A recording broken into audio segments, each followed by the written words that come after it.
Married couples who are stuck in separate countries because of a visa backlog say the Home Office has failed to tell them how long they'll have to wait. The Home Office says the delays are due to the war in Ukraine.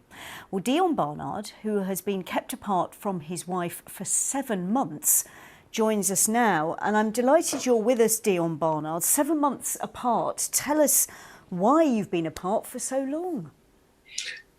Well, thank you for having me on. And it's just an admin issue. Effectively, that's just radically changed our lives. We applied for a spousal visa. I'm a British citizen. My wife is South African. And when I applied for a job here and got it, we started the application process. And what we were hoping would be landing in January at the end of that process and starting our life together here. It's now May and we're still waiting. So we haven't seen each other for 7 months.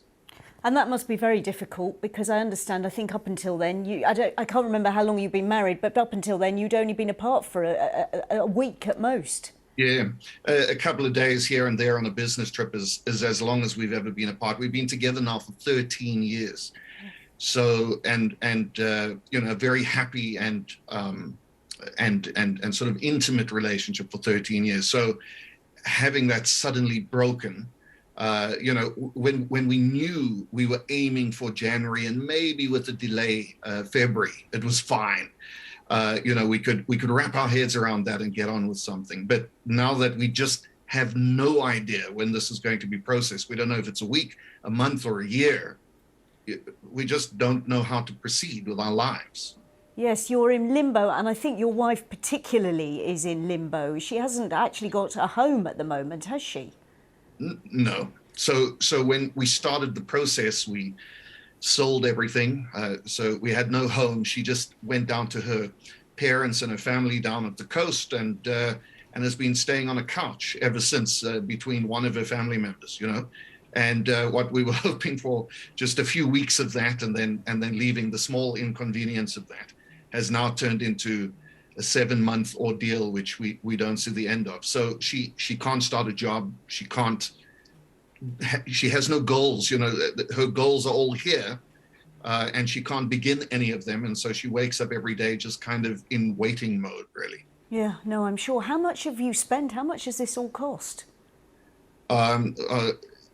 We've probably spent at least £6,000 on the process so far.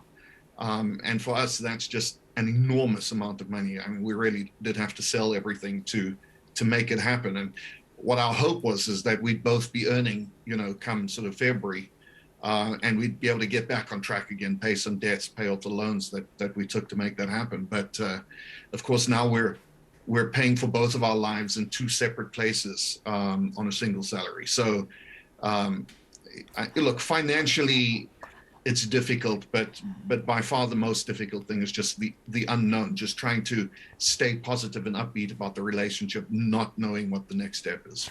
As you say, you don't know, you're in limbo. The Home Office has said the delays are due to the war in Ukraine. They're prioritising Ukrainian applicants, which I can imagine that you understand. Oh, absolutely. What have they said, though, to you in terms of your case? Absolutely nothing. In fact, of the hundreds of people we know in this situation, and we're connected with them all on the various forums, nobody has received any information. In fact, you pay about £3 to get an email responded to, but none of those emails are being responded to.